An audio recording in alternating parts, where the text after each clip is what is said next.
کبھی آپ نے سوچا ہے کہ ہم ایک دوسرے سے اتنے نالا کیوں ہیں؟ گھر ہو یا بازار، سڑک ہو یا محلہ، ہر جگہ شکایتوں کے ڈھیر ہیں۔ ان تمام شکایتوں کی جڑ ایک چھوٹی سی بات، اور وہ یہ کہ ہم دوسروں کے جوتے میں پاؤں رکھ کر دیکھنا چھوڑ چکے ہیں۔ صرف اپنے ذہن سے سوچتے ہیں، اپنے زاویے سے دیکھتے ہیں، دوسروں کے حالات کو سمجھ ہی نہیں پاتے۔ کتنے لوگ ہیں جو اپنے ہی مہمانوں کے سامنے اپنے ہی چھوٹے بچوں کو صرف اس لیے ڈانٹ رہے ہوتے ہیں کہ وہ شرارت کیوں کر رہے ہیں؟ ارے بھائی، وہ بچے ہیں، شرارت ان کی فطرت ہے۔ ہم ان سے ان کا بچپنا صرف اپنی ناک اور سوچ کی وجہ سے چھین رہے ہیں۔ اسی طرح ایک تپتی دھوپ میں پسینہ بہاتا ہوا رکشہ ڈرائیور یا مزدور جب سڑک پر تھوڑی بہت غلطی کر لیتا ہے تو ہم اپنی ٹھنڈی اے سی لگژری گاڑی میں بیٹھ کر اس پر چیختے ہیں، ہارن بجاتے ہیں۔ ہم اس کی تھکن اور اس کے حالات کو نہیں دیکھ رہے ہوتے، اپنی جلدی کو دیکھ رہے ہوتے ہیں۔ ایک دور تھا، زندگی سلو چلتی تھی، ساسو مائیں بہت اچھا کھانا پکا لیتی تھی، گھر میں واہ واہ ہوتی تھی۔ لیکن اب کے دور میں بچی MBBS کرنے کے بعد آئی ہے، اس کو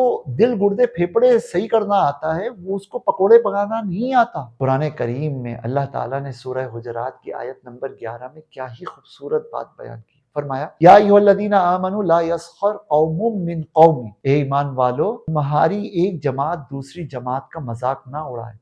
عسیٰ ان یکونوا خیرا منہم، ممکن ہے کہ جس کا مذاق اڑایا جا رہا ہے وہ بہتر ہو۔ صحیح بخاری میں اللہ کے نبی صلی اللہ علیہ وسلم، حدیث نمبر 13 ہے، اس میں فرماتے ہیں، لا یؤمن احدکم حتی یحب لاخیہ ما یحب لنفسہ، تم میں سے کوئی اس وقت تک کامل ایمان والا مومن ہو ہی نہیں سکتا جب تک وہ اپنے بھائی کے لیے وہی چیز پسند نہ کرے جو اپنے لیے پسند کرتا ہے۔ ذرا سوچئے، کیا ہم اپنے لیے یہ پسند کرتے ہیں کہ کوئی ہم پر بلا وجہ چیخے، یا ہماری مجبوری کا خیال نہ کرتے ہوئے ہماری کچھ اسٹیپس کے اوپر تنقید کرے؟ دوستو، نہیں پسند کرتے تو دوسروں کے لیے پھر یہ رویہ کیوں؟ میں آپ کو ایک سادہ سا حل بتانے لگا۔ آج سے 3 باتوں کی پریکٹس شروع کیجئے، مشق شروع کیجیے۔ سب سے پہلی چیز ہے برداشت کرنا۔ اگر بچہ شرارت کر رہا ہے، مزدور سے غلطی ہو رہی ہے، دیہاتی عورت اچانک سے سڑک کے اوپر آ جا رہی ہے، تو اپنے آپ کو روکیے، صبر کیجیے اس پر۔